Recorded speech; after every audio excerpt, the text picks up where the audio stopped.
Good morning, everyone. We'd like to call the June 29th, 2022 post-council meeting to order. It's located at Public Safety Education and Training Center at 410 West, 9800 South. With that, we'll go ahead and move toward disciplinary cases.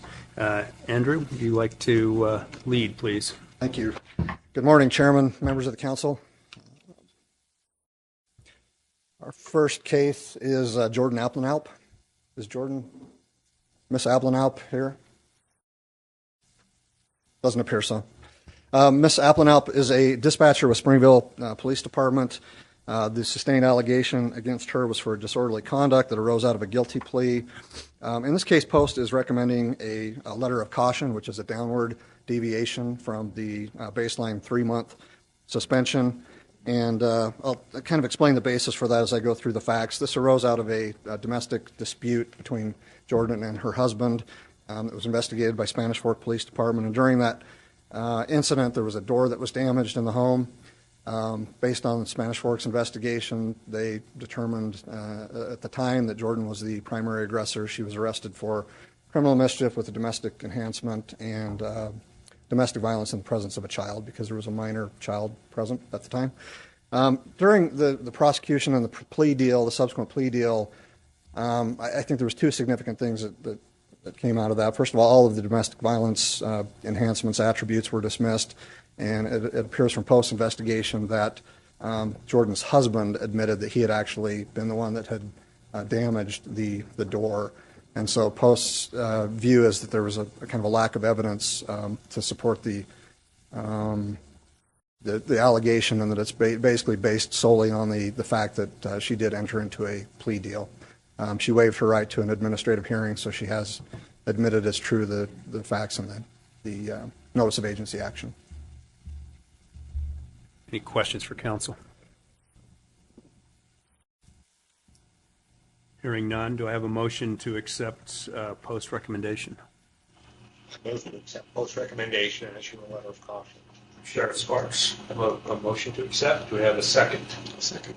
Second from Dr. Molly Sween. Any further discussion? Those in favor? Aye. Any opposed? Seeing none, the motion passes. Thank you. The next case is Michael Bassereer. Mr. Bassereer, present. Or your counsel. Or counsel. For the record, we see no one rising. Okay. Mr. Bassereer was a Post applicant. He was not employed by a law enforcement agency. The sustained allegation is a willful falsification of information to obtain certification. He did not respond to the notice of agency action. A default was entered against him, and in this case, Post is recommending the baseline 2-year suspension. This willful falsification incident arose out of his application to attend basic training. He completed another application with an employment for a local police agency and disclosed that he had used Adderall while in college in 2014 or 2015. The local agency compared the application that he submitted for employment with the application that he had submitted to Post, and found those discrepancies that he had not reported in his Post application. The Adderall use he had acknowledged.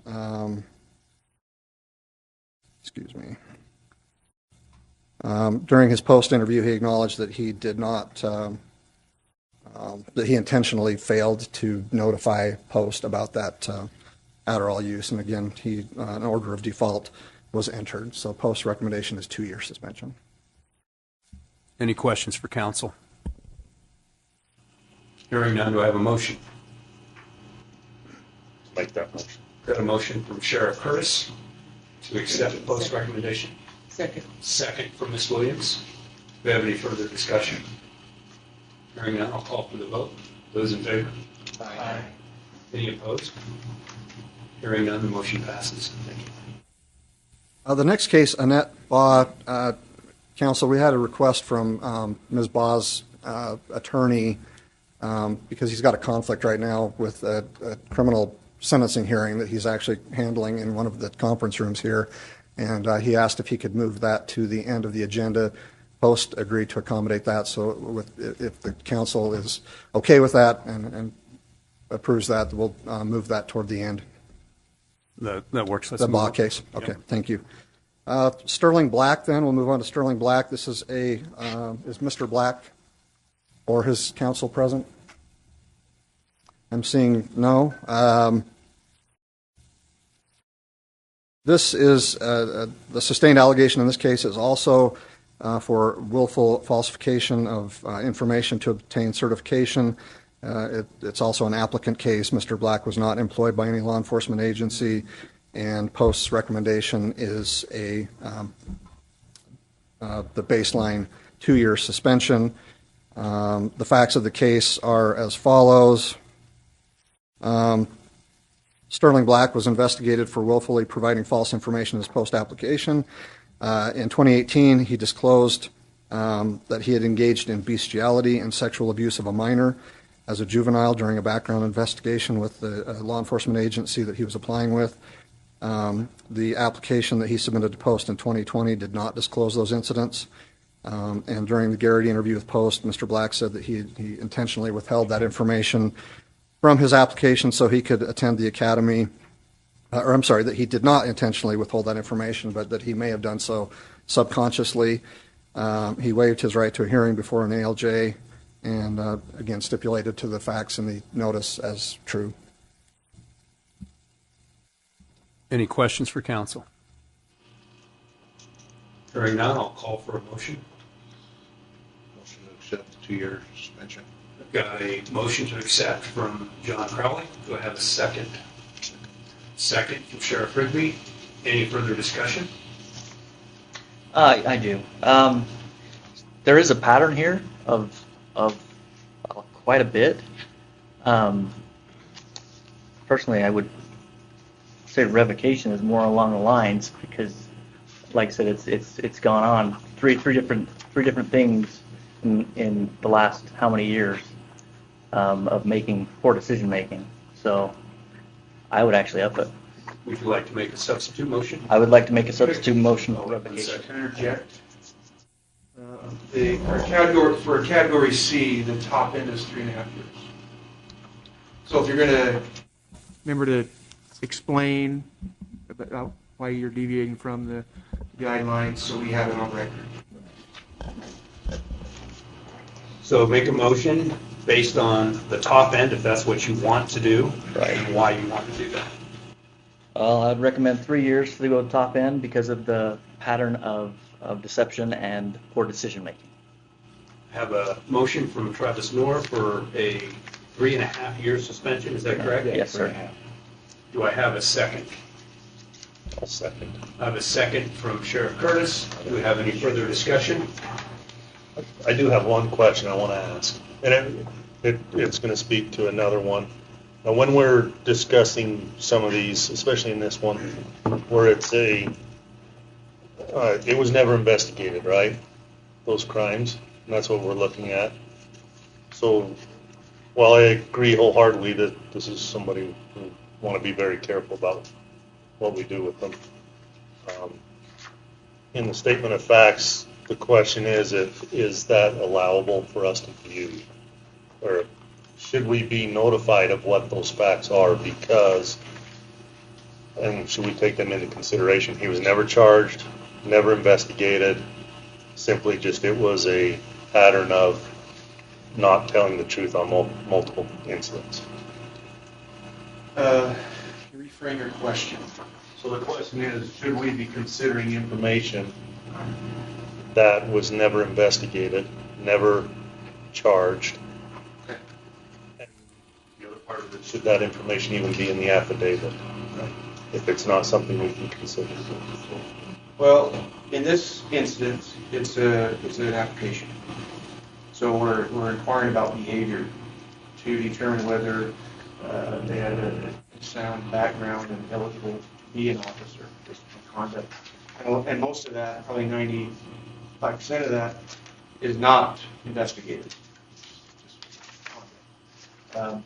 We try to give you just enough information so you understand why it's falsifying the application, but not so much, because again, like you said, it has not been adjudicated. So I'll leave that up to the attorney and the council. Thank you. No, I just had a comment.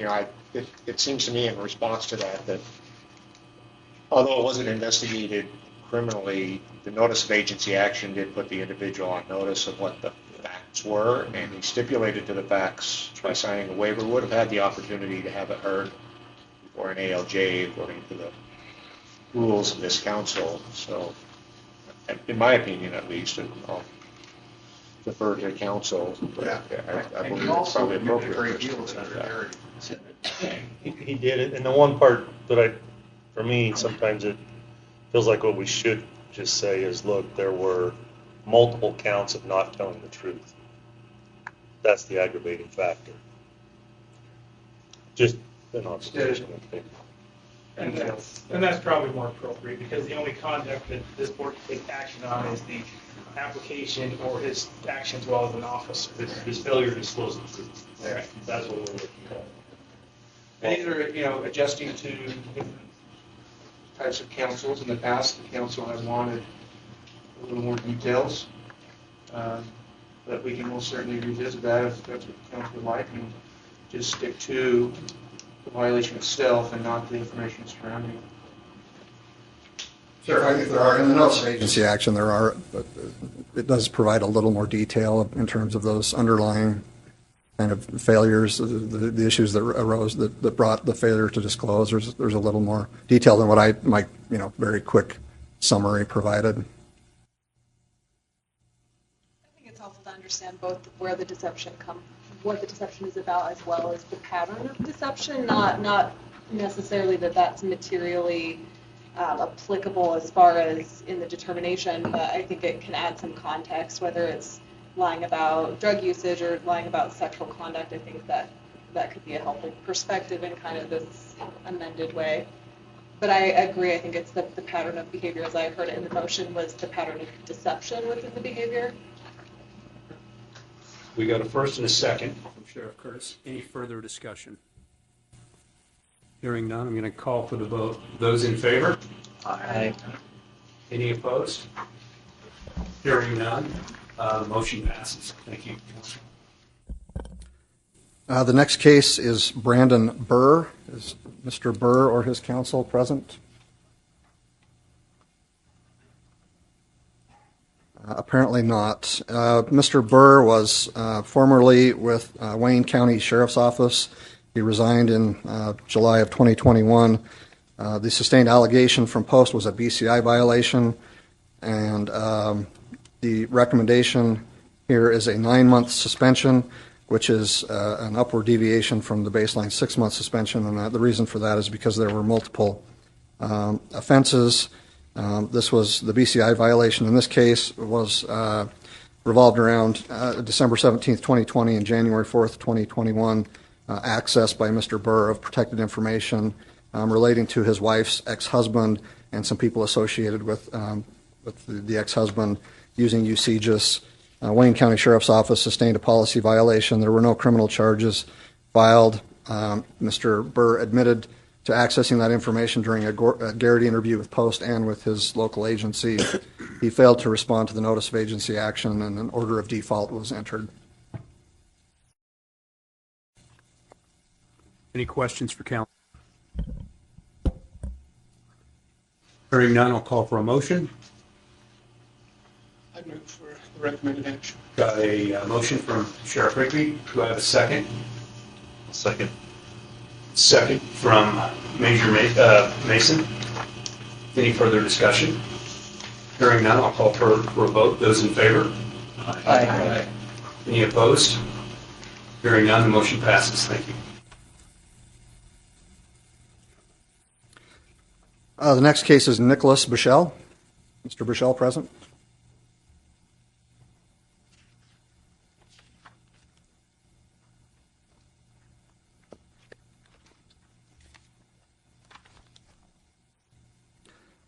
The sustained allegation in this case against Mr. Bichelle was for falsification of a government record. Post is recommending a 2-year suspension, which is an upward deviation from the 1-year baseline because of multiple instances. Mr. Bichelle waived his right to an ALJ hearing. The facts are as follows. Regarding the falsified government records, the first involved a protective order case. Mr. Bichelle documented that a photo of a suspect vehicle was unavailable. However, in footage from his body-worn camera, the reporting party can be heard telling Mr. Bichelle that a blurry photo was available.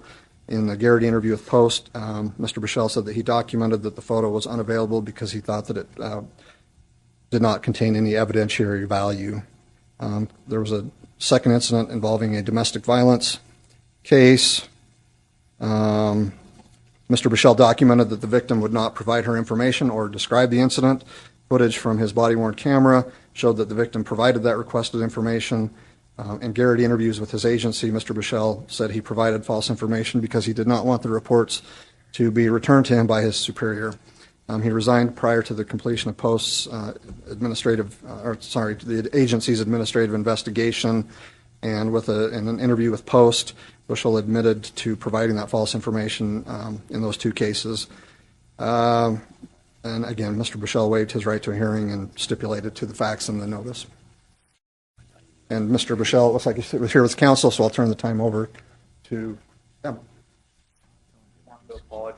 Please introduce yourself. I'm Nicholas Bichelle. I just wanted to apologize for being here. And I appreciate everything Post has done. And I hope that you guys accept the 2-year recommendation. Any questions? Counsel. Legal counsel, you have anything in addition? All right. Hearing no further questions, do I have a motion? Motion to accept the 2 years. Got a motion to accept from John Crowley. Second. Got a second from Sheriff Sparks. Any further discussion? What Sheriff? What day has that affected? What day would we usually use? That would be from the time he was actually 7/1 of 21, wasn't there?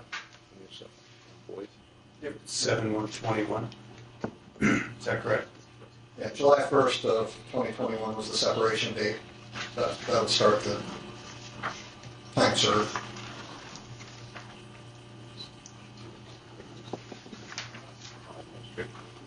Okay, the investigator is correcting me, saying that would actually start the date that he was put on paid administrative leave, so June 23rd. So a week or so difference, June 23rd of 21.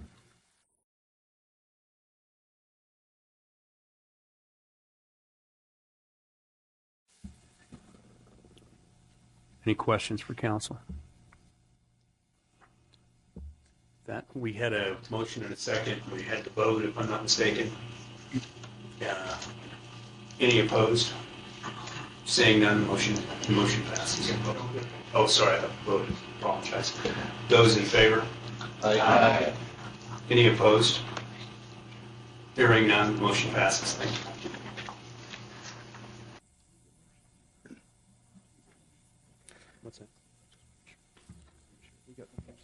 Okay, the next case is Alex Chambers. Is Mr. Chambers present? You want to just come stand here again? I'll kind of go through the facts and then give you a chance to discuss. Mr. Chambers is employed by the Department of Corrections. The sustained allegation was for taking protected wildlife and allowing wildlife to spoil. In this case, Post's recommendation is a letter of caution, which is a downward deviation from the 6-month baseline, and the reason for that is that there was the minimal nature of the offense and the fact that he quickly self-reported that taking. The facts of the case are as follows. Mr. Chambers purchased a spike-only elk hunting permit, but killed a bull elk that he thought was a spike. Upon closer inspection, he noticed the elk was a 2x2 and would not be considered a spike. He left the carcass where he killed it and did not take any meat, thinking that would be a further violation if he did take the meat. He self-reported the incident to state investigators, provided the coordinates, the GPS coordinates for the location of the carcass. They found that the meat was spoiled and unusable. Investigators did. They reported that the points on the antlers were very small and would have been hard to notice unless viewed up close.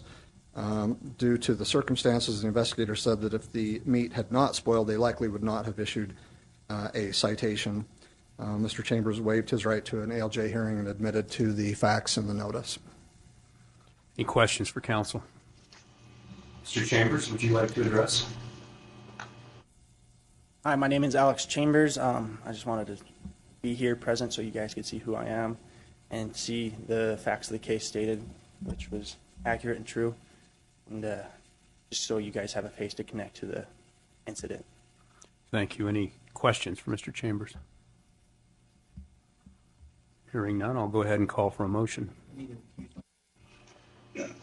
Show for the record that Travis Norn is going to recuse himself for conflict. That's a train.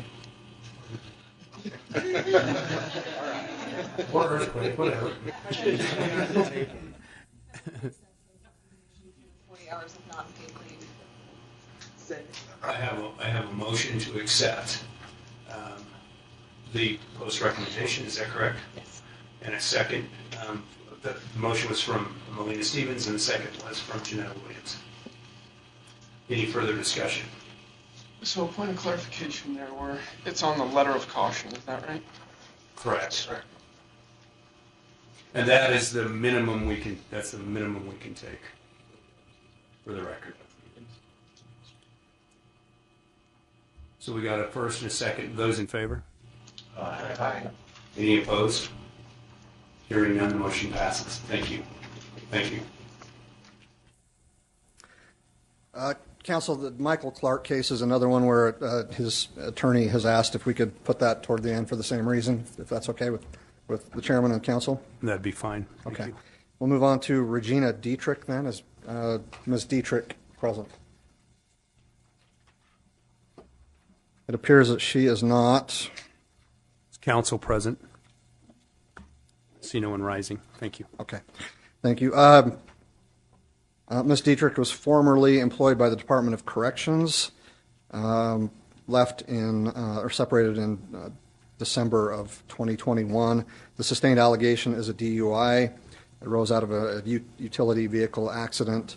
Post is recommending a 2-year suspension in this case, which is an upward deviation from the baseline 1 year. And the reason for that is that she was over 2 times the legal limit and that there was an accident involved. The brief facts of the DUI are that Ms. Dietrich had consumed multiple alcoholic beverages prior to driving her utility task vehicle on a public street. While driving the UTV, she hit a parked car and rolled the UTV. When she asked for her driver's license, Dietrich presented her badge instead of the driver's license. Due to the potential injuries from the crash, she was not asked to perform standardized field sobriety tests, but she did blow into a preliminary breath test, which showed a result of 0.17, and later took an intoxilizer test that showed a breath alcohol of level of 0.207. She was charged with DUI, pled guilty to an amended charge of impaired driving as a Class B misdemeanor.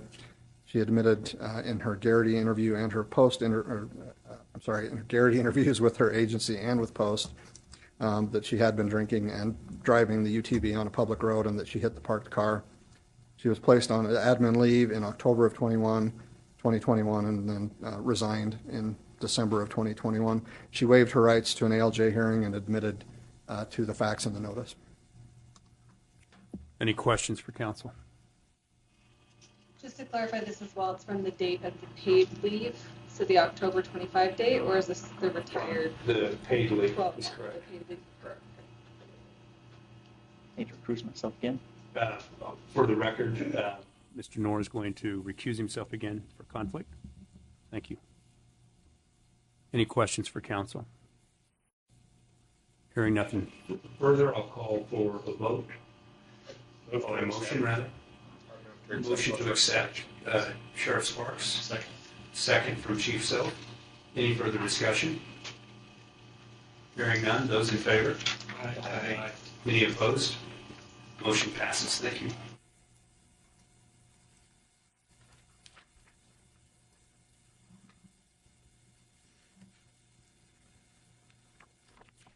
Okay, the next case is Michael Duncan. Mr. Duncan? Yep. Hi. Okay, great. So I will go through the brief facts and then give you an opportunity to respond. Mr. Duncan's is still employed with Department of Corrections. This is also a waste of wildlife case, and Post is recommending a letter of caution in lieu of the 6-month baseline suspension because of the minimal nature of the offense and no intent to waste the wildlife. This was a case where Mr. Duncan legally harvested a deer. He removed portions of the deer that he thought were safe to keep and disposed of the remaining portions of the deer carcass by placing them in a dumpster. He was cited for waste of wildlife by a state law enforcement agency, pled guilty to the charge with the plea held in abeyance. He was never placed on administrative leave, received an 8-hour suspension without pay, and Mr. Duncan waived his right to the ALJ hearing and admitted to the facts in the notice. Give you an opportunity to respond to the council. Yeah, I just want to apologize for my negligence. I definitely will never do anything like this again, for sure. Any questions? Thank you. For the record, Director Knorr is going to recuse himself on this one for conflict. Do I have a motion? I'll make the motion we accept those recommendations. Got a motion to accept from Sheriff Curtis. Do I have a second? Second from Dr. Sween. Do I have any further discussion? Hearing none, I'll call for the vote. Those in favor? Aye. Any opposed? Seeing none, the motion passes. Thank you. The next case is Russell Flanagan. Is Mr. Flanagan present, or his counsel?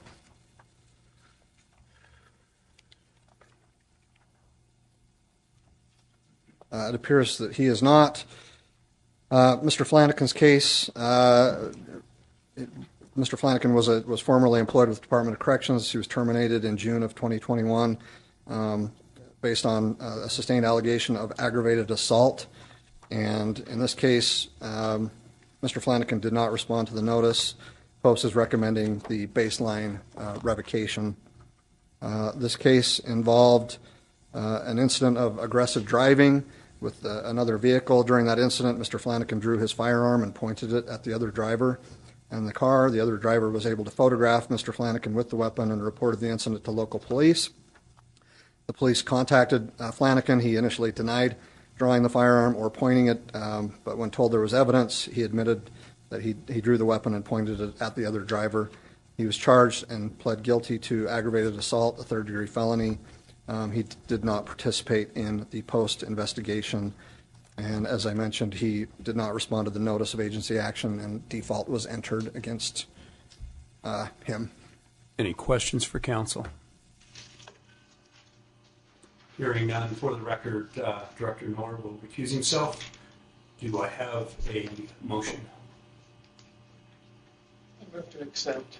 I have a motion to accept from Sheriff Rigby. Do I have a second? I'll second. Second from John Crowley. Any further discussion? Hearing none, I'll call for the vote. Those in favor? Aye. Any opposed? Hearing none, the motion passes. Next, counsel. Chase Godfrey. Is Mr. Godfrey or his attorney present? Appears not. Mr. Godfrey is employed as a dispatcher with Davis County Sheriff's Office. The sustained allegation was for an unlawful purchase, possession, or consumption of alcohol by a minor.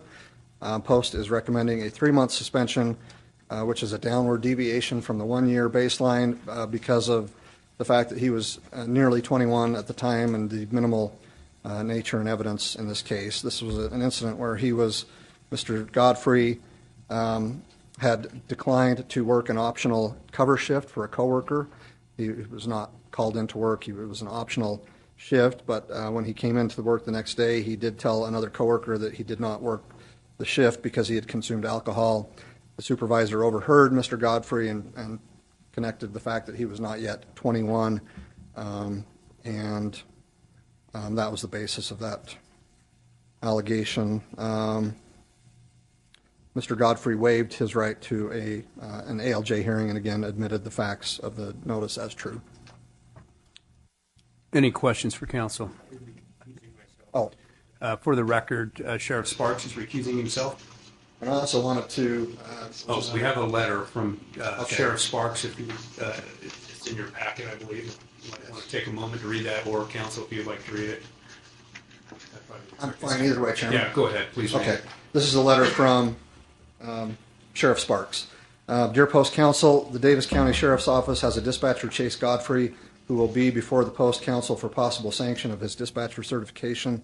I am writing this letter to offer my support for Chase and to ask for appropriate consideration of this case. Chase was hired in April of 2021, and he has proven to be a model employee and dispatcher. He is consistent, reliable, honest, and forthright. Chase is a valuable employee.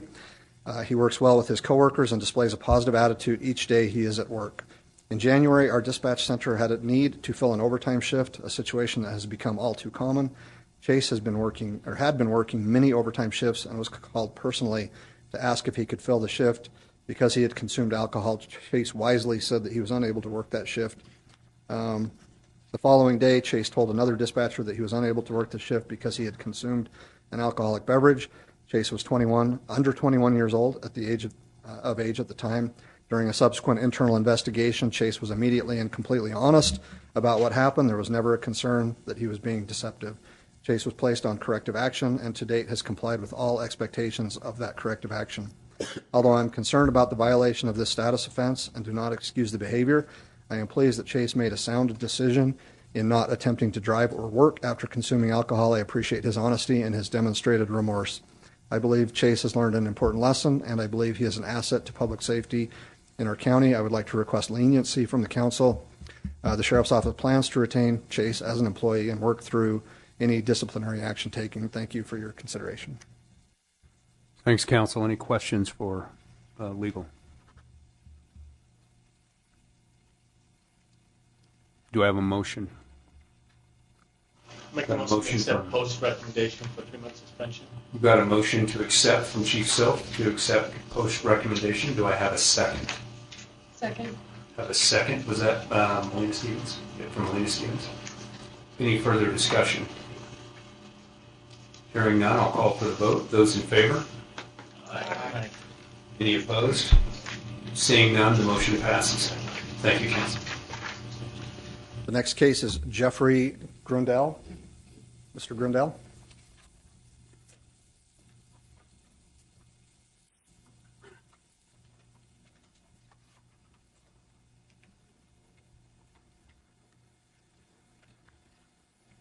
You kind of understand the drill. I'll present the facts and then give you an opportunity to address the council. Mr. Grundell's case, he was employed by Salt Lake City Police Department. The sustained allegation arose out of a DUI, driving under the influence of alcohol, drugs, or a combination of both. In this case, Post is recommending a 1.5-year suspension, which is an upward deviation from the baseline 1 year. And the reasons for that is that he was on duty at the time of the DUI and that there was a traffic accident involved. A brief summary of the facts are that Mr. Grundell was investigated by a local police agency for DUI. The investigation disclosed that Mr. Grundell was on duty driving his marked patrol car when he drifted off the road, made contact with a tree, causing minor damage to his vehicle. He was contacted by officers. There was suspected impairment due to his speech and poor motor skills. He also performed poorly on the standard field sobriety tests. Mr. Grundell was arrested and consented to a blood draw. The results of the blood draw showed lorazepam in Mr. Grundell's blood. The charge of DUI was dismissed.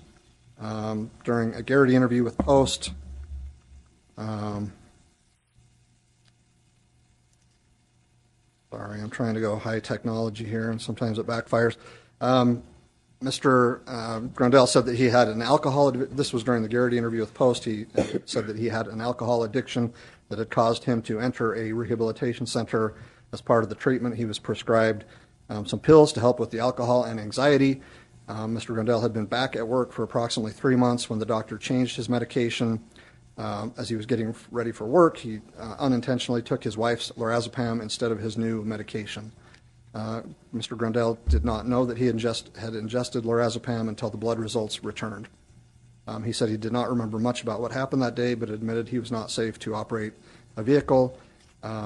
He waived his right to an administrative law judge hearing and stipulated the facts in the notice. And I'll turn the time over to Mr. Grandel and his counsel. Counsel, if I could, I just wanted to give you a couple of additional details. My name is obviously, it's Lindsay Jarvis for those that I haven't met. In this case, Mr. Grandel actually has 18 and a half years, and at the time of this offense, he was working as a sergeant. He had done his time with Salt Lake City Police Department, but then when the agencies changed and the airport was reassigned, he was actually put on a 12-month probationary period in spite of all the time that he had done. So when the allegation came forward, he was put on administrative leave, or excuse me, he was actually terminated as a result of that probationary status.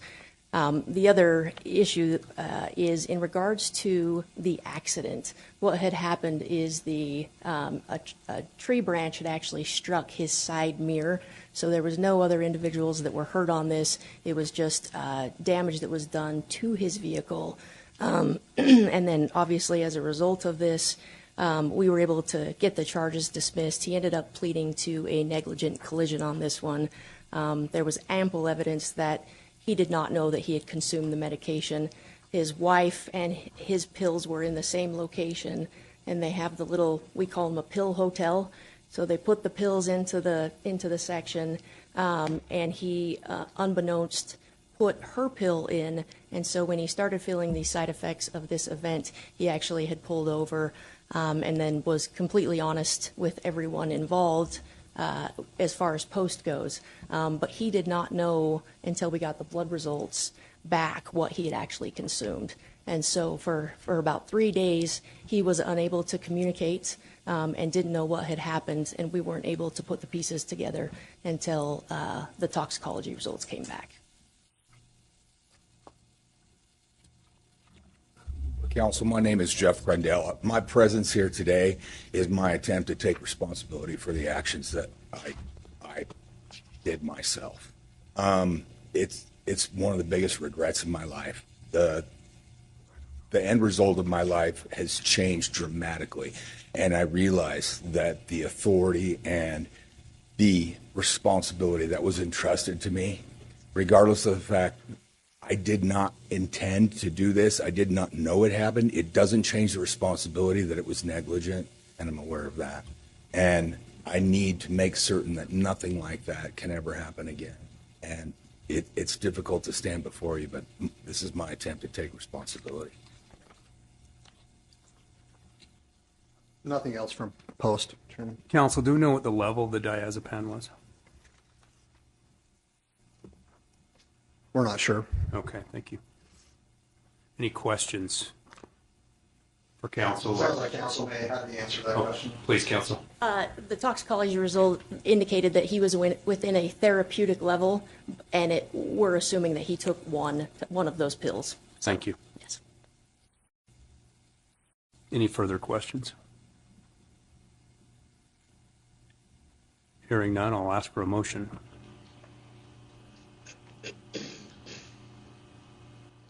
Accept post counsel. I have a motion to accept from John Crowley. Do I have a second?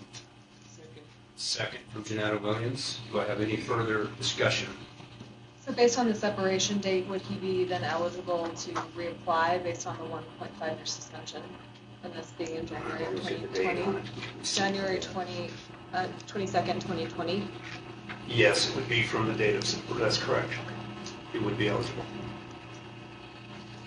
Any further questions? So he's eligible now. So you're eligible now, which would be the Irish guys. Any further questions? Go ahead and call for the vote. Those in favor? Aye. Any opposed? Hearing none, the motion passes. Thank you. The next case is Hunter Hawks. Is Mr. Hawks? Here's Mr. Hawks and his counsel are present.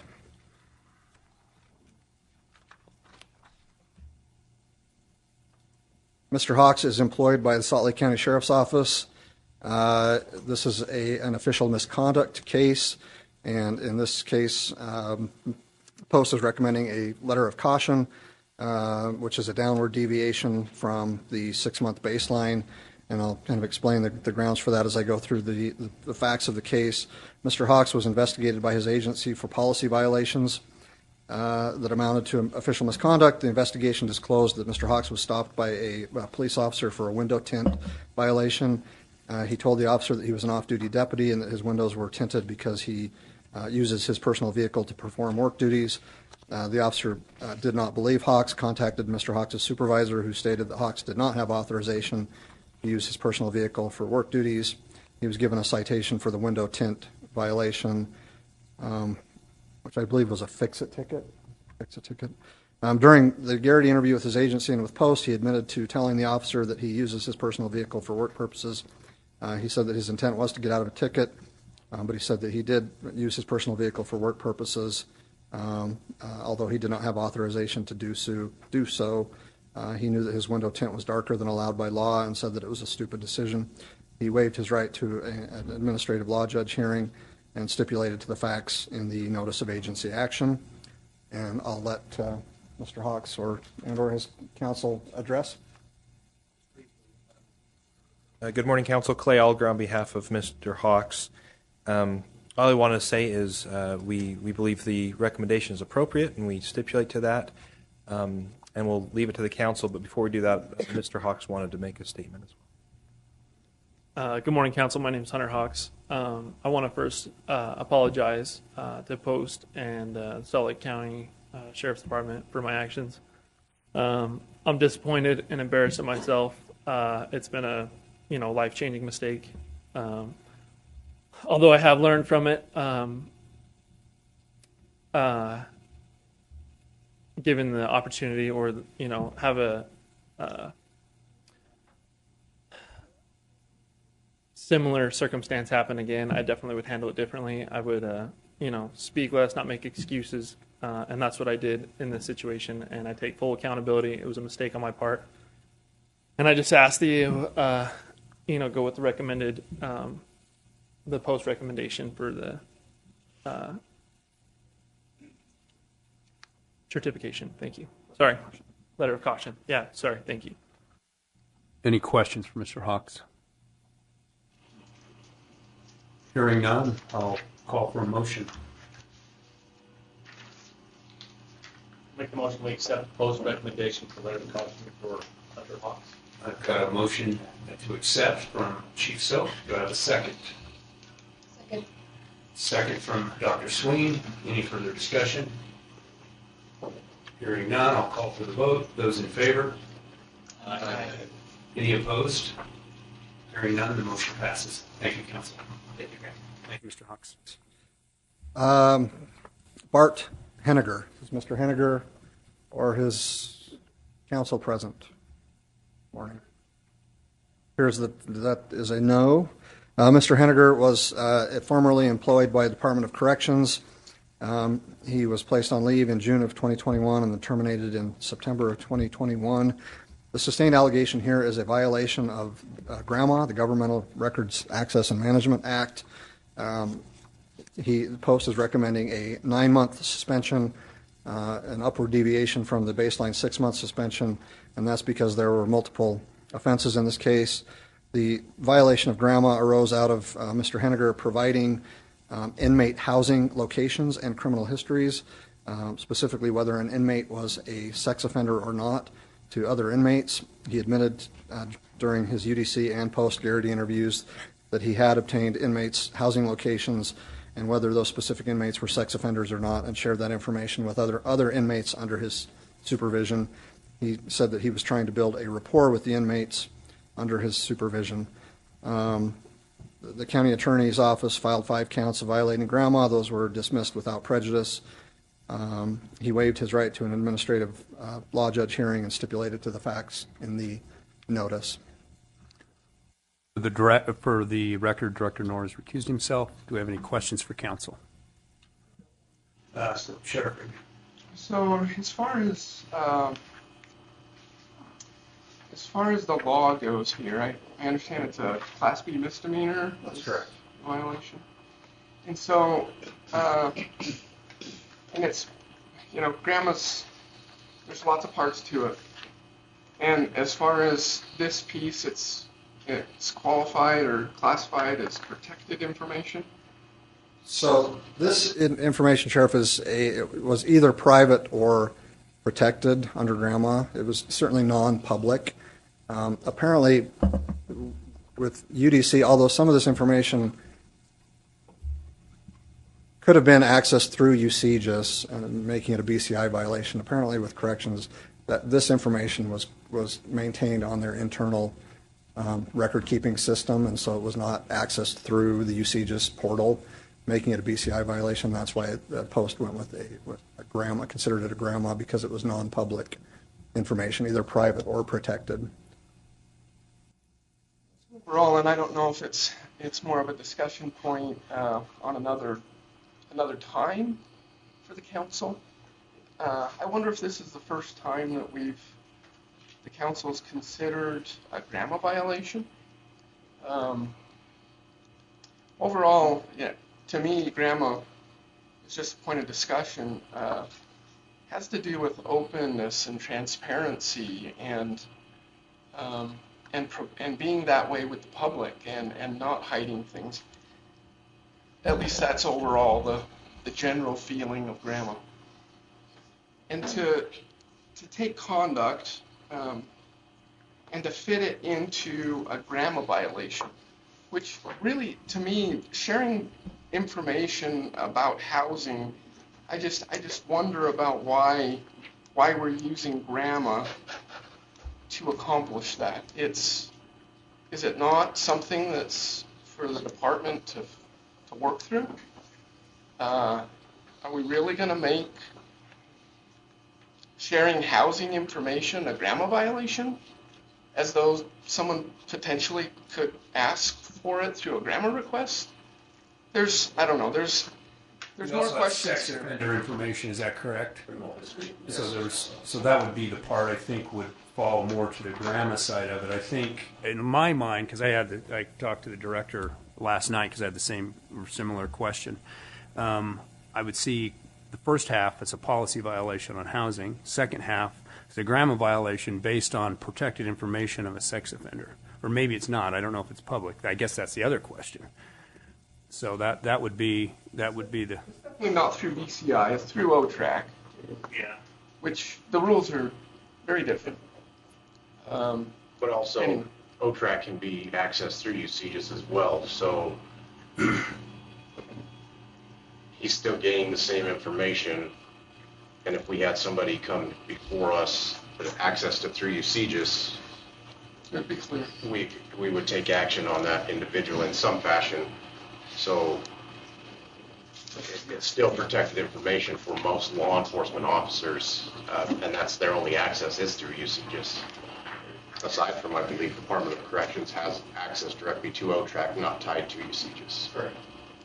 There might be some, as a point of discussion, there might be some usefulness if this is the first time that the council is considering a grandma violation and how that can affect or conduct that underlies and whether that can affect their licensing.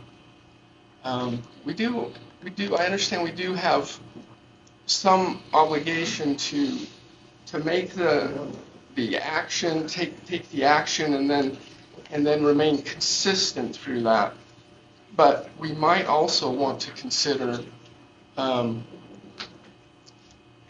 not aggravating, not taking the conduct and aggravating it above the baseline, but making it a point for all of the corrections officers and law enforcement officers with something like a letter of caution.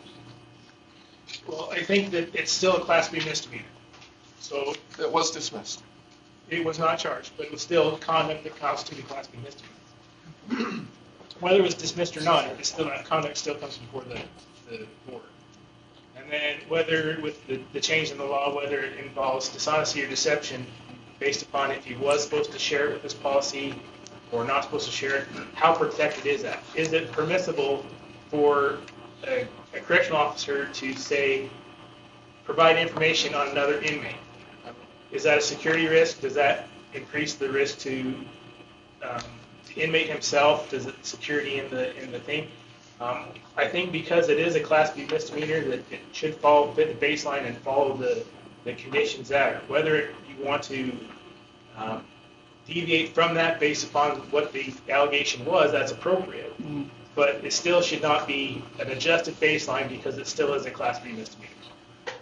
Sure, just to piggyback on Rich's comment, it may be useful if the council, if I just read the statute, the grandma criminal penalty statute. Some may not understand that violation of grandma can actually be a criminal, a Class B misdemeanor.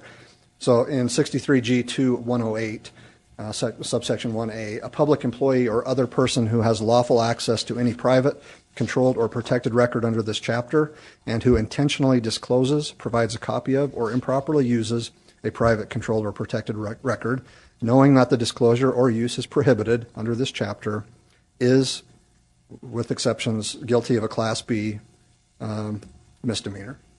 So that's the framework, the legal statute that governs this. So, and, you know. Be more specific as to what information is protected. Is it the housing information? Is it the criminal history part? Is it the sex offender status? What is it that we're actually identifying as protected or private?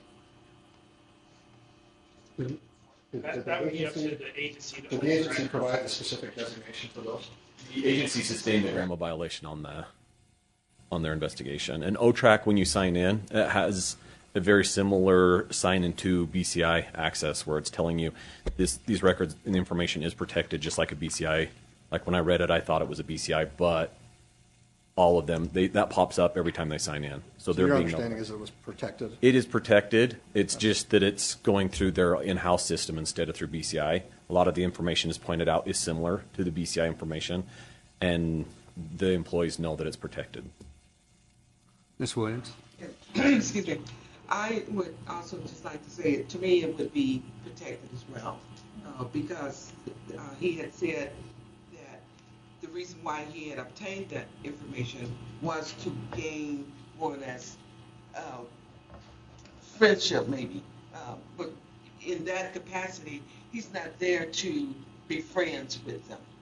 And I think all of this should be taken into consideration.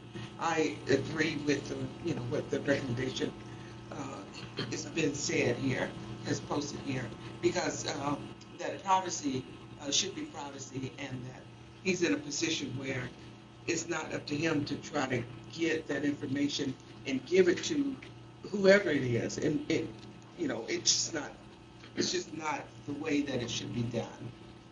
And so I would recommend that we go with the recommendation by the post. Thanks, Ms. Williams. I had another question from Major Mason.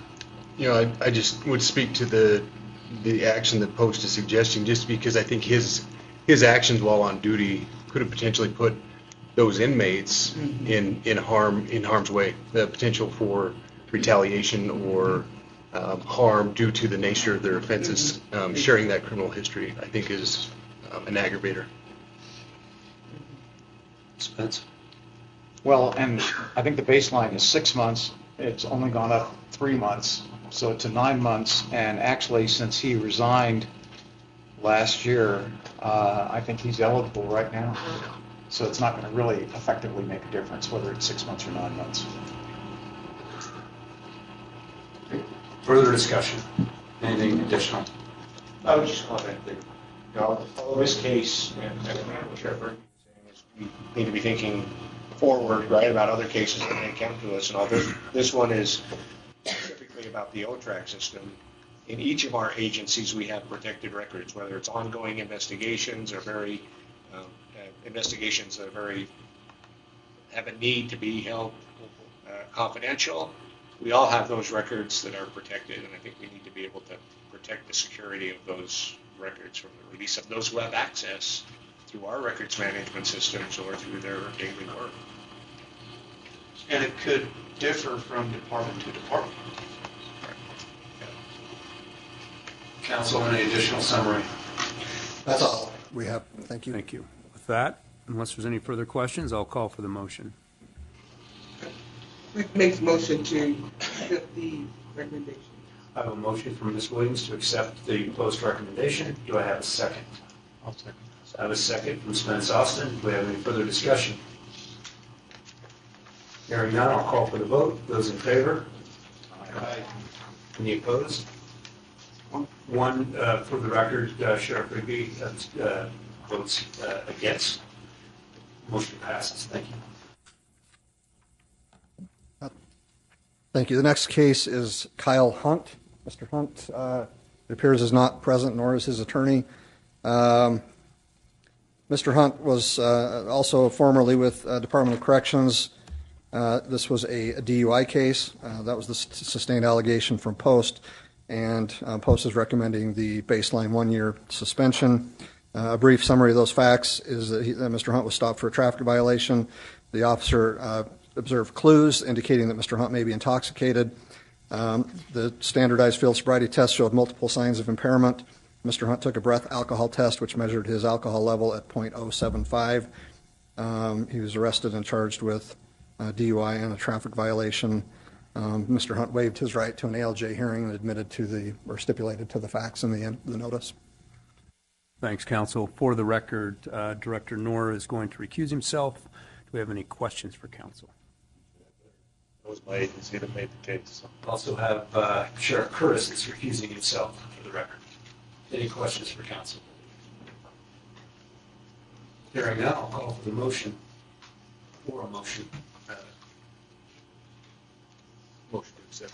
I have a motion to accept from Major Mason. Do I have a second? Second. I have a second from Melina Stevens. Do we have any further conversation? Hearing none, I'll call for the vote. Those in favor? Any opposed? Seeing none, the motion passes. Thank you, counsel. Thank you. The next case is David Jorgensen. Mr. Jorgensen or his counsel present? It appears not. Mr. Jorgensen is employed with the Department of Corrections. This is an allegation involving the taking, transporting, selling, or purchasing protected wildlife. And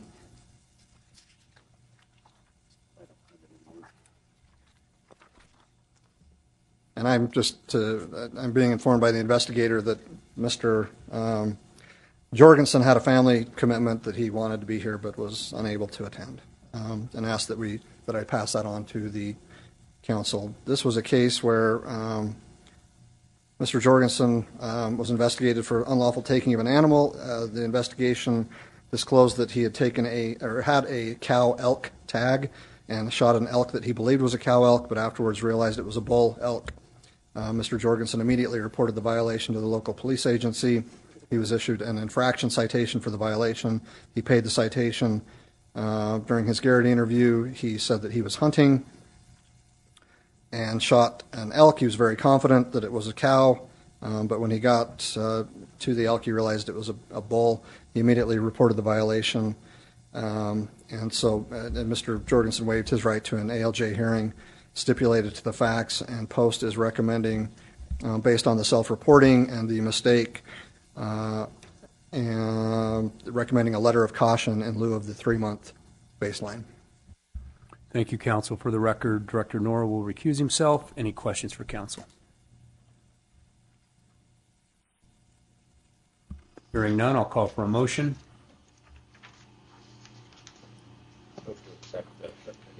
I've got a motion to accept from Sheriff Sparks. Do I have a second? Second from Ms. Williams. Any further discussion? Hearing none, I'll call for the vote. Those in favor? Any opposed? Hearing none, the motion passes. Thank you, counsel. Next. Thank you.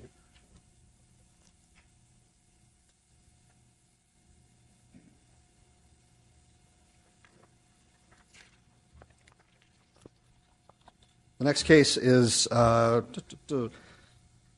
Killian, Spencer Killian.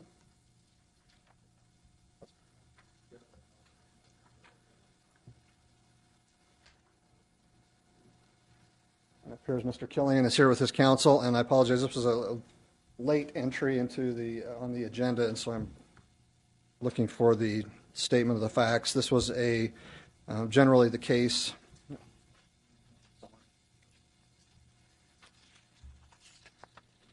apologize, bear with me just a minute.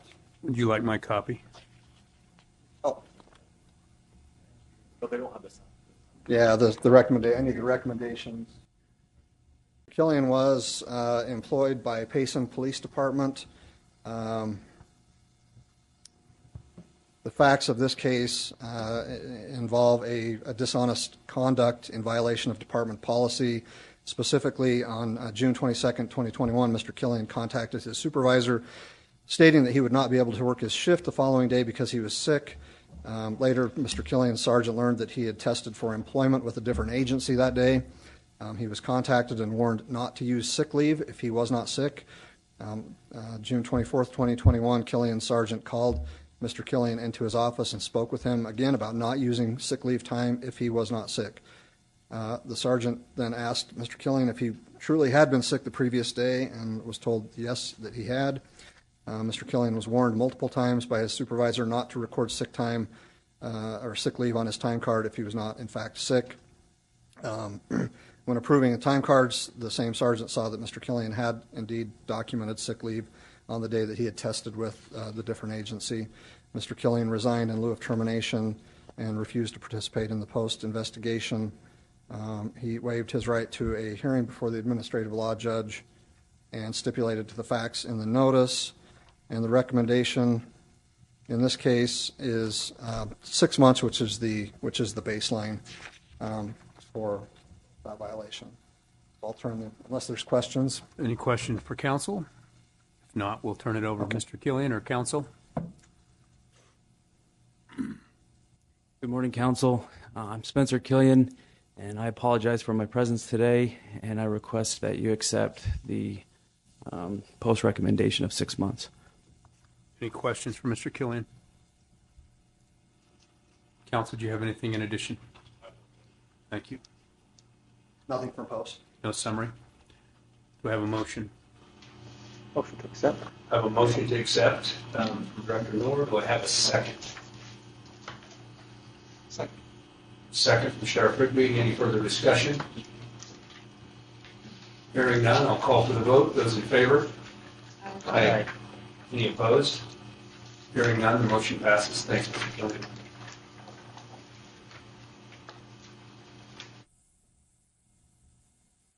Thank you. The next case is Desmond Perkins.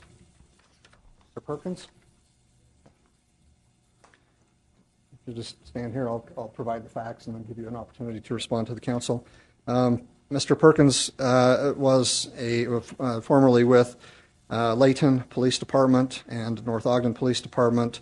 The sustained violation is deceptive conduct in violation of department policy.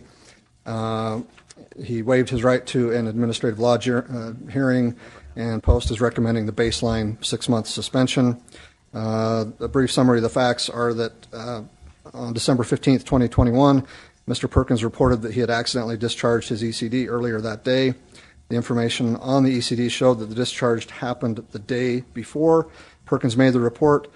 During a Garrity interview, Perkins said that he did not want to get in trouble because he waited to make the report until the next day for the accidental discharge, so he misled and said that the discharge happened on the day that he made the report. His department found that he intentionally misled his supervisor about when that ECD was discharged, and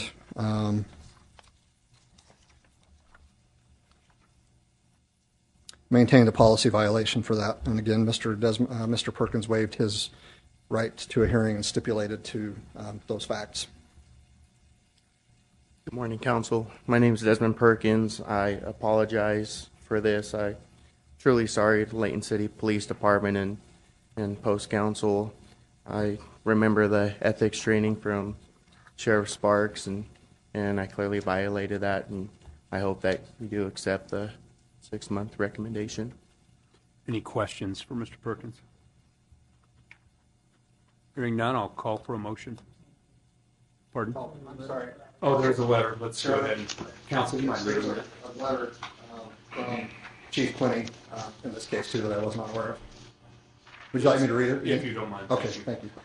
Dear Post Council, on June 29th, 2022, you will be hearing the post-investigation case regarding the certification of Desmond Perkins. In the fall of 2021, Desmond had an incident while employed by Layton City Police Department this is the focus of your investigation. The North Ogden Police Department hired Desmond in February of 2022. During the hiring process, Desmond was 100% forthcoming with us regarding this incident while employed by Layton City. It was our understanding that Desmond humbly answered to his poor decision and was appropriately disciplined by Layton City Police Department. While Desmond has been wearing the North Ogden PD uniform and badge, he has shown nothing but professionalism, honor, and top-notch customer service. He understands the authority granted him by the badge and in no way uses it for anything other than upholding the oath that he took when we pinned the badge on him. Given the lack of people these days that display the character required to do our job, it would be a shame for us to lose Desmond, even for a few months. I know you had a difficult job to do, difficult job to do, and respect the decision you make regarding Desmond's fate. Thank you for your consideration and for all that you do for this truly noble profession. And I'll just add, when Chief Quinney mentions the discipline by Layton City Police Department, I think did he get 3? He got 3 days. 3 days unpaid leave while he was with Layton before he joined North Ogden. Is that right? Yes. Okay. So you're currently employed by North Ogden, is that correct? Yes. Are you working currently? Yes. So you're currently working. Okay, you have not been suspended, is that correct? Not with North Ogden. With Layton during the incident, I was suspended 3 days without pay. Thank you for that clarification. Any further questions?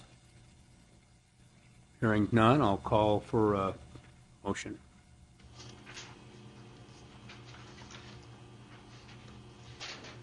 I'll make the motion to accept Post recommendation of a 3-month suspension. For you said 3 months or 6 months? Oh, it's 6 months, sorry.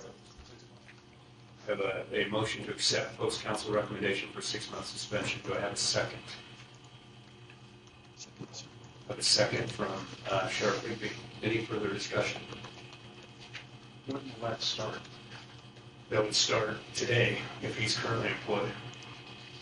Minus 3 days. Minus 3, okay, thank you. Further questions? Call for a vote. Those in favor? Aye. Any opposed? Hearing none, the motion passes. Thank you, Mr. President. The next case is Kimberly Plata. Ms. Plata or her attorney present? Nope. Ms. Plata was formerly with Salt Lake City Police Department. The sustained allegation is for willful falsification of information to obtain certification and lying under Garrity about marijuana use. The baseline is revocation, and that's what Post is recommending in this case. This was a case where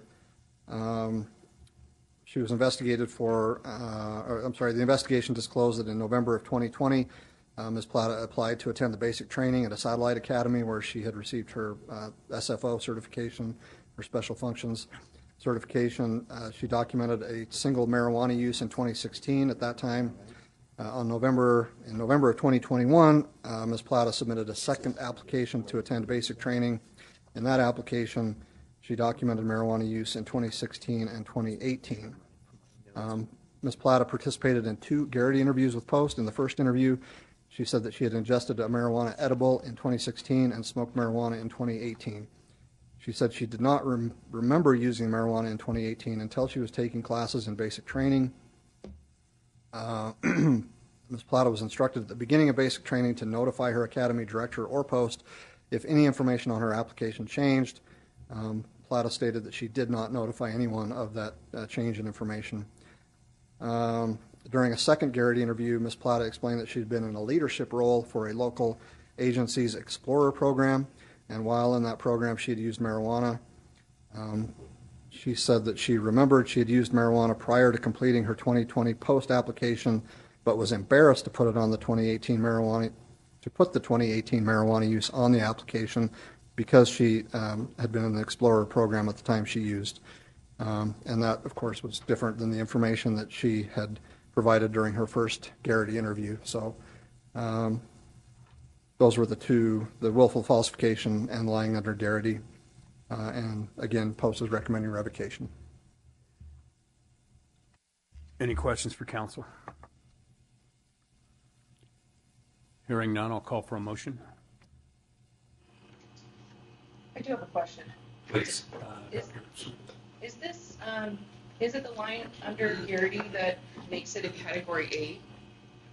That would be, yes, the willful falsification would be to either D or E. We have a motion. I move to accept. Motion to accept. Sheriff Sparks, do I have a second? Second.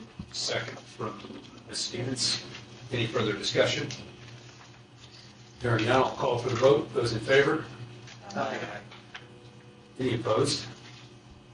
Hearing none, the motion passes. Thank you. Next, counsel. Next. Scott Russell. Is it? And I know Scott Russell is. Jacob Romero is next, I think. Oh, Romero. That's another one that's not on my. Oh boy, here we go again, huh?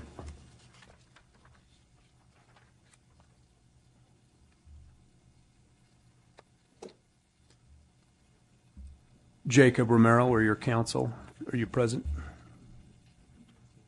He is here.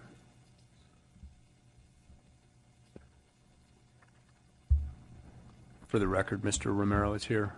Do you have counsel present? Thank you.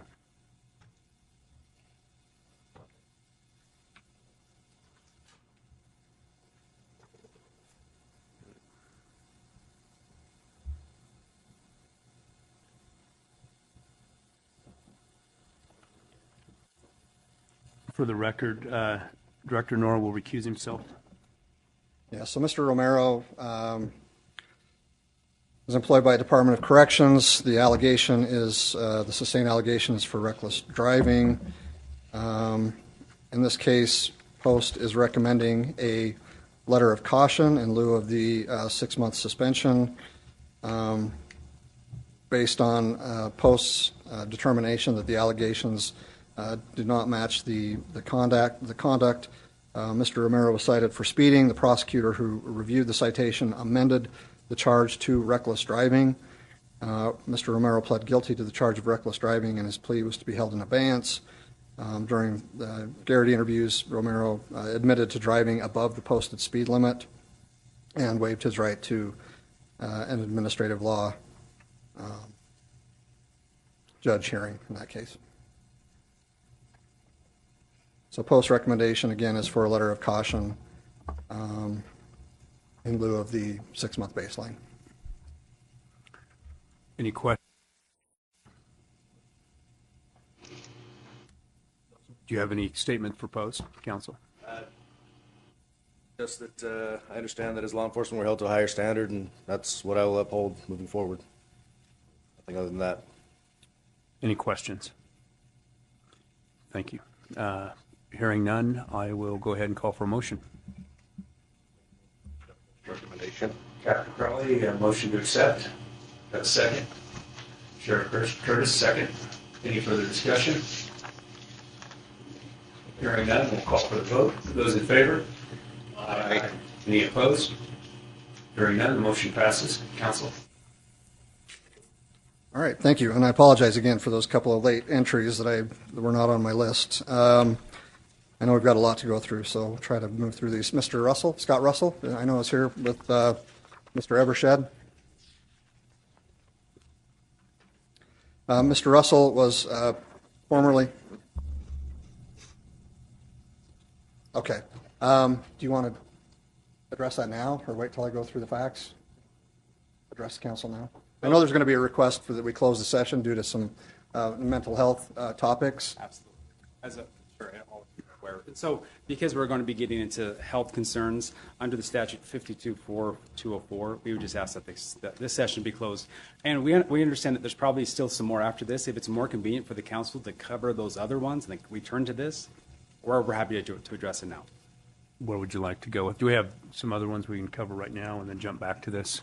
Happy to do that. Let's do that. We'll move forward and then come back. That'd be great. Thank you. Let's go to the next. Scott Sultz. Is Mr. Sultz present or his counsel? It appears not. Mr. Sultz was not employed by any law enforcement agency at the time of this investigation. There are two sustained allegations. One is for electronic communications harassment. and the second is for taking, transport, and selling of purchasing protected wildlife, and those are two completely separate, unrelated incidents. In this case, the baseline would be 1 year. Post is recommending 1.5 years, 1.5 years based on the multiple charges. The first, with respect to the wildlife violation, this was in October of 2020. Mr. Schultz was investigated by 2 separate police agencies for catching a fish with live bait in an area where only artificial lures were allowed, and also electronic communication harassment. The first investigation disclosed that Schultz was observed using a worm to fish at a lake that only allowed artificial lures. He was issued a citation. The second related to Mr. Schultz sending multiple text messages and multiple phone calls to his ex-girlfriend, attempting to get property and money that he believed that she owed to him. Mr. Schultz was told by his ex-girlfriend to stop calling him, and she reported his actions to a local agency. On a later date, Mr. Schultz contacted his ex-girlfriend again, demanding money that she owed him. Schultz was charged with 1 count of electronic communication harassment. He entered a guilty plea to be held in abeyance on that electronic communication harassment charge, and paid a fine for the citation that he received for the fishing with the live bait. During the Garrity interview, he admitted essentially to both of those violations, failed to respond to a notice of agency action, and an order of default was entered by the administrative law judge. That's all I have. Thank you. Any counsel? Do we need to have any discussion? Is there any acknowledgement about whether this needs to be consecutive or concurrent? There's 2 charges, and whether in time they... This is the first case that I've had where the 2 incidences were completely unrelated. Director, do you have any thoughts on that? We've taken that into consideration, and that's our recommendation. If the council wants to have a discussion about it, it's your prerogative. I just wanted to clarify what the charges were for the fishing with live bait. And he admitted to all of that. Is that correct? So that would typically be, to be consistent with what we've done today, would be a letter of caution. Is that correct? I would suggest that we separate these, that you'd have a letter of caution or make a recommendation, or I can't make that recommendation, but I'd recommend that somebody make a recommendation to have a letter of caution on that part, and then separate the charges. That's my recommendation. That would be a 1 year, correct? It would be a 1 year baseline, so it's still 1.5 year would be an upward deviation if we're running exclusively. So currently it's combined. The baseline, currently it's reflecting the baseline combined. Correct. Normally they've had multiple charges, so that it's not trying to do like 1 year and 1 year and 2. It's just an aggravator, and we would increase that. We have a recommendation. So I will move that we reject Post's recommendation and instead issue a 1 year suspension on the Category D violation, and also issue a letter of caution on the Category E violation. I have a motion from Sheriff Sparks. Second. And I have a second from Lynn Stevens. Any further discussion? Hearing none, I'll call for the vote. Those in favor? Aye. Any opposed? Hearing none, the motion passes. Thank you. Stephen Trout. Mr. Trout, here I'm getting the no signal for Mr. Trout or his attorney. Mr. Trout was formerly employed with Murray City Police Department. The sustained allegation is for a BCI violation. In this case, Post is recommending a 1.5 year suspension, which is an upward deviation from a 6 month. And that is because there were apparently 290 BCI violations over a period of 4 months. This was a case where it was determined that he was apparently using access into this BCI record the same driver's license or the same license plate number and was accessing it over and over again to trigger an activity on his activity log to represent that he was apparently working and performing law enforcement related functions when he in fact was not, and did that 290 times. He admitted that he accessed the protected record of the vehicle so that it would make it appear that anyone monitoring his activity, that he was busier than he was. That was the admission in the Garrity interview with his police department. He refused to participate in Post's investigation. He waived his right to an ALJ hearing, admitted to those facts, and again, Post is recommending an upward deviation of 1.5 years. Questions for counsel? Hearing none, I'll call for a motion. We accept the Post recommendation. I have a motion to accept from Elena Stevens. Do I have a second? Second from Sheriff Sparks. Any further discussion? Hearing none, I'll call for the vote. Those in favor? Aye. Any opposed? Hearing none, the motion passes. Thank you. Thank you. Okay, counsel, if it's okay, we're going to circle back to Michael Clark now that his attorney is present, and Mr. Clark is present also. Mr. Clark was formerly employed with South Salt Lake Police Department. The sustained allegation was an assault. Post is recommending the baseline 2-year suspension. This arose out of an incident at a club, a bar, where the wife of one of Mr. Clark's coworkers said that she had been sexually assaulted by another patron, and allowed that patron was in fact convicted of a sexual assault, a sexual battery charge. During that incident at the bar, Mr. Clark approached the other patron to ask him about supposedly grabbing the woman's buttock. The patron responded, "Yeah, what?" And Mr. Clark punched the other patron. The other patron was not injured, later said he did not wish to press charges. Mr. Clark pled guilty to a disorderly conduct, Class C misdemeanor, and as I mentioned, the other patron was later convicted of sexual battery. Mr. Clark waived his right to the ALJ hearing and stipulated to those facts. If there's any questions, I'll take those, or I'll turn the time over to Mr. Evershed and Mr. Clark. Mr. Evershed, do you want to lead? Yes. Ladies and gentlemen, what we're asking for is a downward deviation. We understand that there needs to be some kind of approach to this, but we're asking for a year suspension rather than the 2-year baseline. And the reason for that is, as it's been spelled out, this is a very unique case. First of all, a little bit about my client. He served in the Marines for 22 years, deployed 7 times, 4 in combat in Iraq, Afghanistan, and Egypt. He's been in law enforcement since 2020. He started work at the South Salt Lake Police Department. He was a trusted public servant. His chief even said, "I wish there were more like you." Just diligent and good. But on the night that he's at the bar with some of his friends, while there a person, who we'll just call as Chad, went up to his friend's wife and just grabbed her buttocks. Sexually assaulted her right there in the bar. This is undisputed. He was later charged with sexual battery, went to trial, found guilty by a jury. This caused distress to the woman. Her husband yelled at this individual as if he did that. And then Michael confronted him, came forward and asked him, "Is that what you did?" And he said, "Yeah," with a smirk. "Yeah, what?" And Michael, in response, punched him in his chivalrous response. And this was all seen on video. There's no dispute to that. As I mentioned before, this individual was charged with a sexual battery, went to a trial, and is found guilty by a jury. My client pled guilty to a disorderly conduct. Again, what we're asking for you to consider is that this isn't your typical kind of assault that happens between friends or between family members or between something else. This is a man, based off of his upbringing, based off of his training, based off of his protective instincts, saw something horrible, or at least was aware of something horrible, caused distress, and responded to it.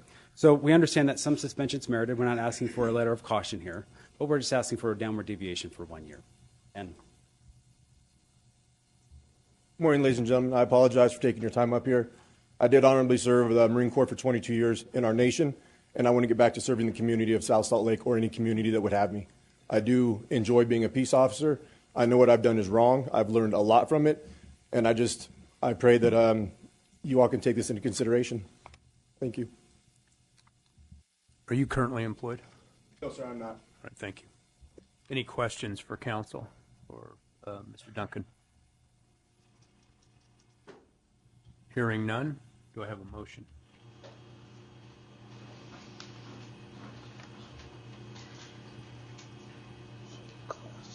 I guess I do have a question. Is it typical that we consider the reason behind the violence in these cases and weigh that heavily regarding why somebody assaulted somebody else? The council can deviate from the recommendation. Yes, based on the facts. Aggravating or mitigating, yes. Yes. I have a question before we make a motion. If we entertain a 1-year suspension, is it effective what date? That would be effective from September 3rd. 2021.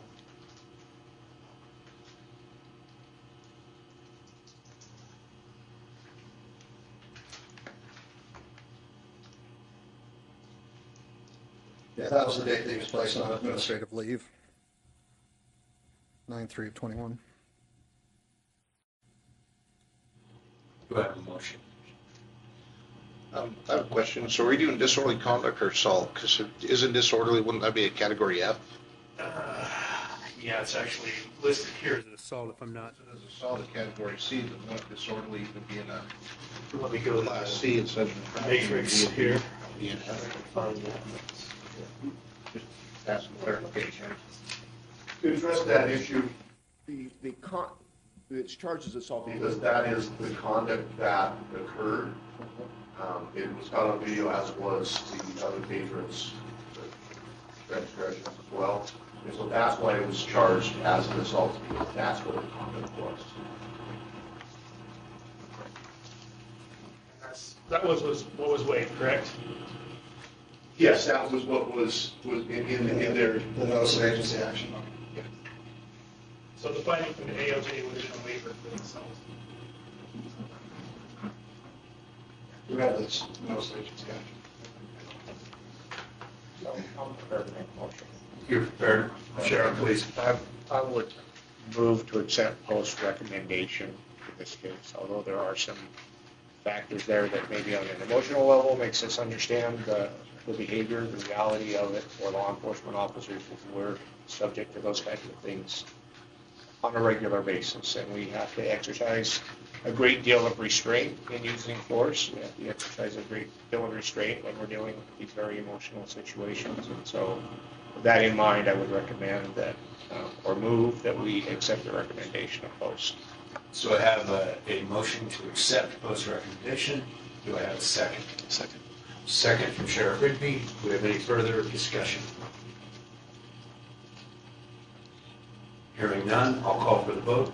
Those in favor? Aye. Any opposed? Hearing none. Motion passes. Thank you, Council.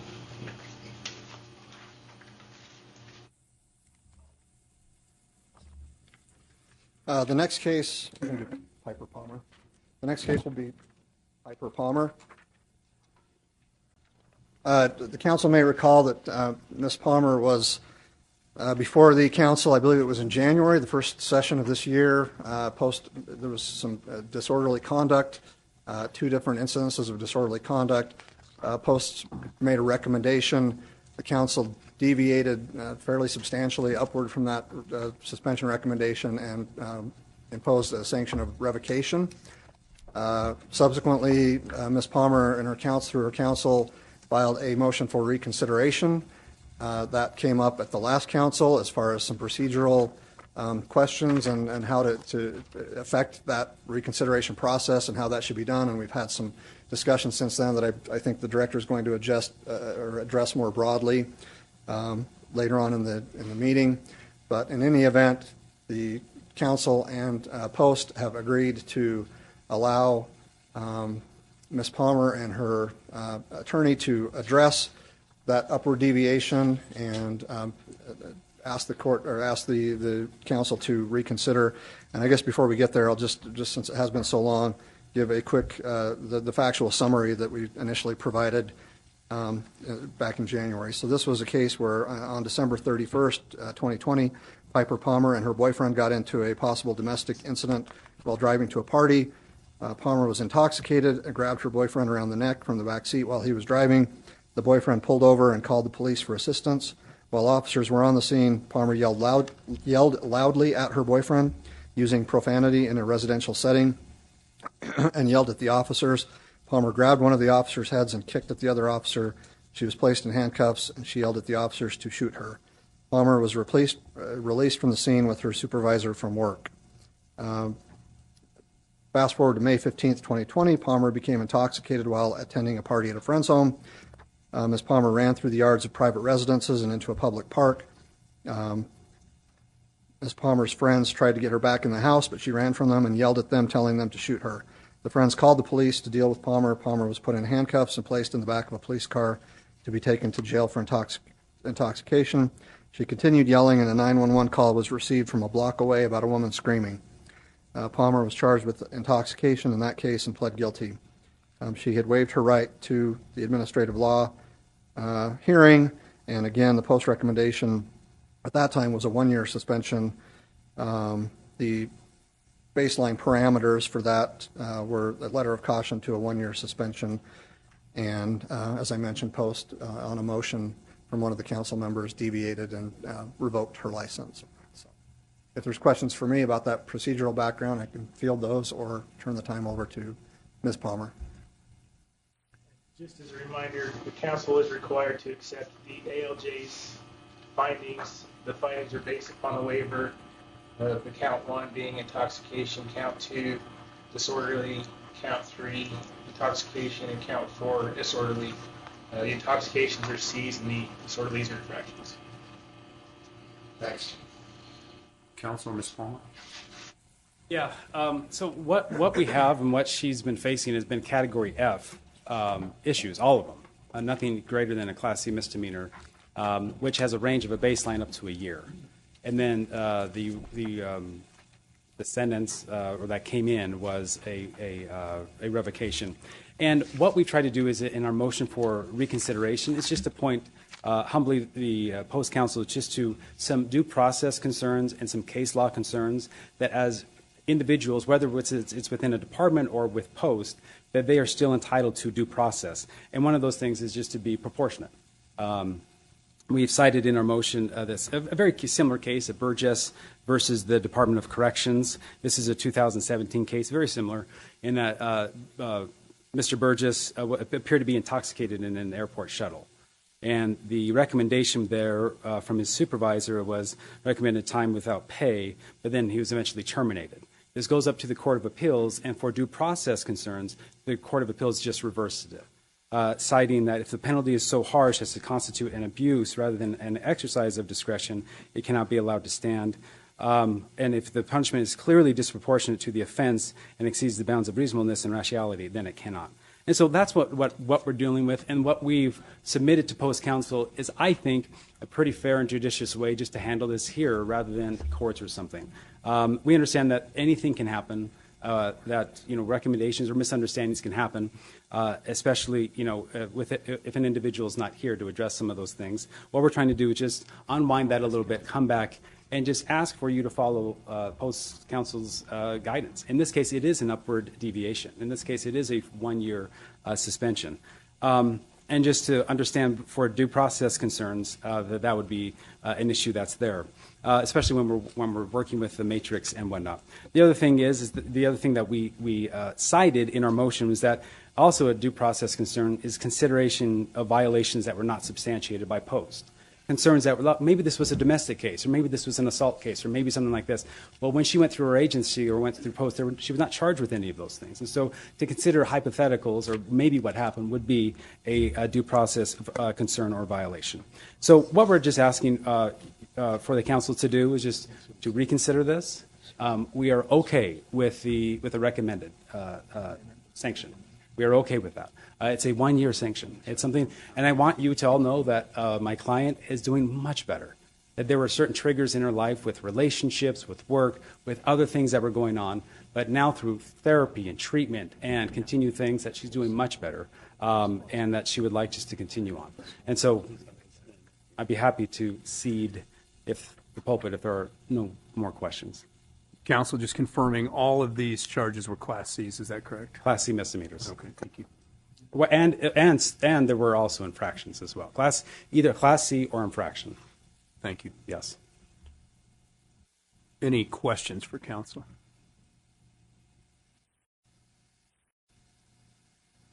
I'll ask Sheriff. So when this case originally came in front of us, this is why I asked the question earlier, considering things that were mentioned in the affidavit. On the first one incident, was Ms. Palmer considered in custody at the time when she kicked at or swung at the officer? Because that's a third-degree felony.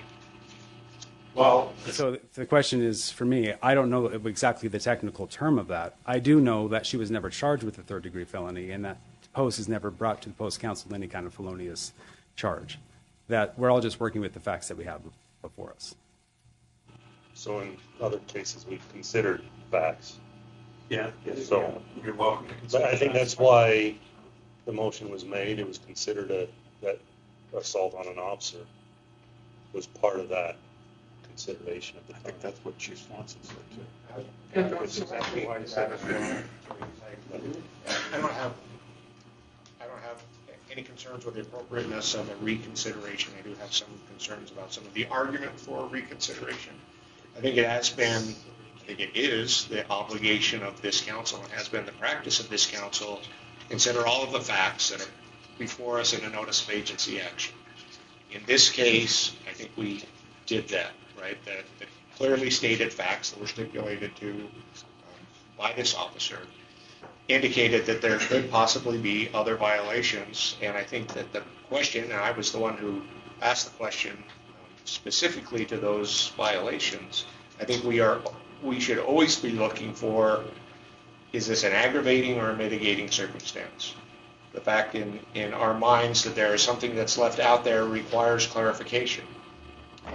And asking the questions about those other potential violations, I think, is an effort to get that clarification. Is this something that we should consider an aggravator or something that we should consider a mitigator?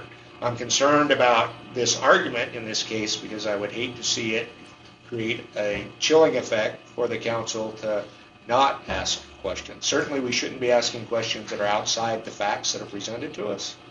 Once an officer is presented with a notice of agency action and has the ability to read all the facts and has the choice either to stipulate to those facts through a waiver or contest them through an ALJ process, I think those things are perfectly appropriate for us to consider as a council. If I might add, just to clarify, and I'm not in any way disagreeing with that analysis, just to clarify, though, that from Post's perspective, those other additional charges were not substantiated during the investigation. So being clear as part of the question, right? The question to the investigator was, they weren't sustained. Is there a reason why they weren't sustained? And I think the reason we got ended up probably being a mitigator. And if I understand the process as well, whether there's a charge or a criminal charge or not is at some point not relevant because we're considering the conduct that underlies that, not necessarily the resolution. And so, important questions, and I agree with what Sheriff Sparks is saying wholeheartedly. I repeated them. So I think all of us are really on the same page. Should there be questions? Yes. Do we need to get to the bottom of these ideas and what's happening here? Yes. Can this be a factor in aggravating circumstances or mitigating circumstances? Yes. All of that is appropriate, and we're not arguing against any of that. What our motion is that for due process concerns, when there's consistency, when we're talking about the matrix and like the ability for a person to have some kind of understanding as to what they're facing. In this case, that still applies to every kind of governmental agency, including post council. And so in weighing those, we're okay with an upward deviation. we're okay with a sanction, we're okay with a suspension, we're okay with all of those things. But to go in these categories when they're Class C misdemeanors or infractions and all the way up to a level of complete revocation, that's the issue. And so what we're asking for is continue the process, continue to ask questions, continue to weigh all of these different things, but also for due process concerns and worries that we also need to be in the parameters of that. So when it comes to due process concerns such as proportionality, that's one. Consistency, that's another. Believing that charges should have been filed or should have been alleged, but just there wasn't finding. Those are the things that we would ask post counsel to humbly consider and then come forth with the appropriate recommendation, understanding the due process mechanisms of proportionality and consistency. Any questions for Ms. Palmer or counsel? Question for counsel. So, is it for me or? Sorry. So, what are our options as a council? What if I would like to make a motion that in the end we continue forward and very much appreciate the reconsideration motion, but that we want to keep it as it has been and reaffirm that decision, then what's the appropriate motion? So just to kind of recap on how we got here procedurally, there's a procedure in the Administrative Procedures Act, the Utah APA, that provides for a request for reconsideration of an agency division or agency decision. And in this case, the decision makers at the agency head level decided that this was a case that was appropriate to bring back to the council to allow Ms. Palmer to present not additional evidence, but to just clarify her position because of some of the, I guess, irregularities that Mr. Evershed pointed out. But again, it's back in this council's court to either sustain the decision that was made earlier or, based on what it's heard today, perhaps revisit that sanction and perhaps try to squeeze it back into the baseline range that was, if not the baseline that Post recommended, at least the within kind of the range that provided for. Does that make sense? Set for reconsideration, which means you get to reconsider it all again. It's all anew. This council must accept the findings of the ALJ, which is those B or infraction and C misdemeanors. Council can deviate all the way down from letter of caution all the way up to revocation. But as Mr. Evershed was saying, there has to be justification for it.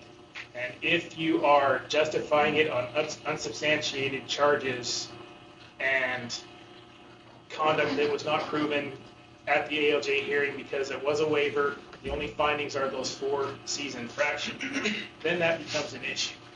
So, if I may say something. So at the point of discussion, I think a more appropriate question in this situation where you, as a council member, feel like, okay, there's probably another charge here. The proper question is to ask Post, did you consider this conduct? And then we would be compelled to answer that yes or no. And if we did, we would tell you either we have enough evidence, and if we did, then it would be on this notice. That's not what happened the last meeting. And I think that kind of a dialogue would end that, end any future discussion about that potential or assumed case that we may have neglected it. So anyway, that's my 2 cents. Good advice, and I don't contest that at all. I would just point out that the motion for revocation was made prior to those questions being asked. And I do believe that the proportionality argument that's made today is appropriate. I think it is something that we should consider. I believe if we in the future go down that line of questioning, it reinforces the checks and balances between council and the Post staff to make sure that we're covering all the bases. And so that was a very good question. What could happen from here? And one thing that can continue to happen is this can continue to be reviewed. And, you know, the necessity of that, of creating potential law before a court of appeals that's now handling these things, is probably oftentimes not the best thing for everybody involved. Now, it may be. If that's the way it is, then that's the way it is. But, you know, then all of us are tied with that kind of issue as well. So in terms of answering the question, what can happen from here, there are additional processes that can take place from here. But we just appreciate Post allowing us to get reconsidered for this before any of those other options could be considered. Thanks, Counsel. Ms. Palmer, do you have anything to address to the? Thank you. Any further questions? Mr. Hale, if that's okay. So, Andrew, when it comes to baseline, just to be clear, what is the baseline if we were to follow? The baseline in this case was a 6 I believe, right? A 6-month suspension, and Post recommended, because of the multiple offenses, an upward deviation to 1 year. Sorry, 3 months. 3 months. Okay. Yeah, baseline on F is 3 months, and they aggravated it because it was consecutive, similar to the other case that went to 6 months. Sure. And then with the infractions up to a year, that's my understanding. Multiple counts and multiple episodes. Thank you. Is what gives the recommendation. 2 separate episodes. 2 separate episodes involving 2 counts in each episode. Thank you. And is it true to Mr. Hale that the recommendation from Post, just to be clear, is a year and a half? 1 year. 1 year suspension. I have a question on our council authority. If we entertain a year, do we also have the authority to suggest continued therapy? Not in this context. In this context, with this discipline, you're able to go from letter of caution up to revocation and suspensions in between. If this became a fitness for duty, then you could consider criteria that must be met before recertification.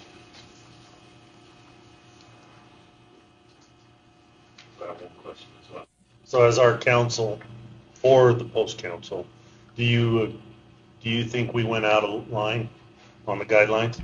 So that's the question. Did we go out of line or not? Because if we did, then Let me be very careful with this one. I believe that Mr. Evershed's motion for reconsideration was proper and warranted. I think that this should be revisited, and I do not think that the motion for revocation that was accepted had sufficient justification to warrant that at the previous hearing.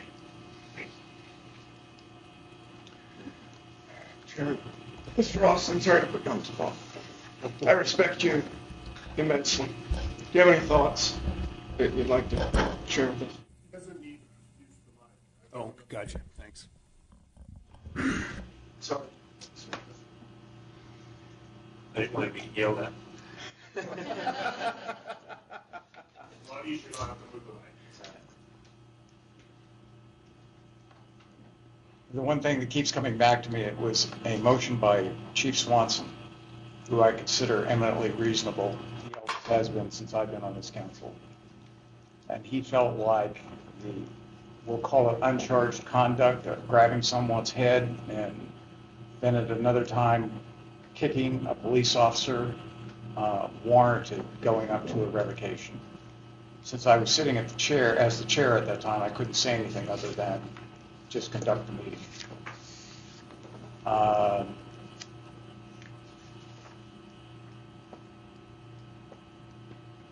It might be interesting to hear what the Court of Appeals has to say about it.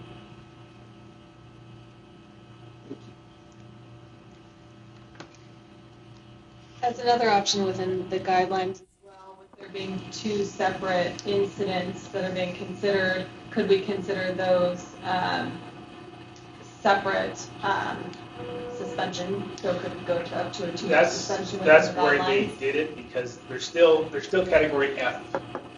but they're aggravated, and because of the aggravation and the multiple charge, you are at the maximum of the range With just the 1 year. with the category F. Anything above that involves, for the revocation, usually involves felonies, class A, sex on duties, lying under Gary. So, the assault of conduct. Even with the 2 incidents, there couldn't be consecutive. They essentially are arguing for consecutive because the baseline for one would be at 3 months, and they're arguing for 12 months. Well, you do have the authority to go up to revocation. You have the authority to ignore the recommendation and do letter caution to revocation and anything in between. Mr. Chair, are you looking for a motion to do this, to reiterate what we already did, or did we just talk about it? It'd be a motion on the recommendation proposed today, which will be A 1-year suspension. I think we kind of get into a little bit of dangerous territory. If we go from 1 year to revocation, that's a pretty substantial jump. And I understand, I was there, and I understand the problems and the conflict and why we did that. But I think then we set a precedence that is unhealthy in my mind. So was that a motion? when you're ready for a motion, I'd go ahead and make the motion that we do change the revocation to a 1-year suspension. Do I have any further discussion prior to that? I've been asking a question. Go ahead. So, this is a motion for reconsideration, correct? So is that like setting the clock back and say, we've never heard this before? Correct. Let's hear all the evidence up front. Correct. You get to reconsider the finding and substitute anything you. I'll second the motion that has been made. So I've got a motion from Chief Soap To accept post recommendation, I got a second from Sheriff Sparks to accept the recommendation from post. Do I have any further discussion? Hearing none, I'll call for the vote. Those in favor? Aye. Any opposed? Opposed. On opposed, I show Spence Austin and Nathan Curtis and Sheriff Rigby. The motion passes. Thank you.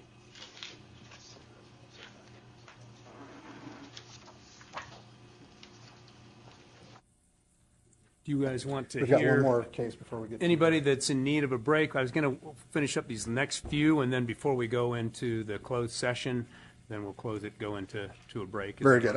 We have one more that's also sort of a unique situation, and then we'll understand we'll break before we have two. Does that work? The two final that I think both have the potential for going into. Anybody closed. need anything right now? We good? Let's go ahead and move forward. Okay. So Jared Barney is another sort of unique case. Mr. Barney was also came before the council in January on a default over an official misconduct charge.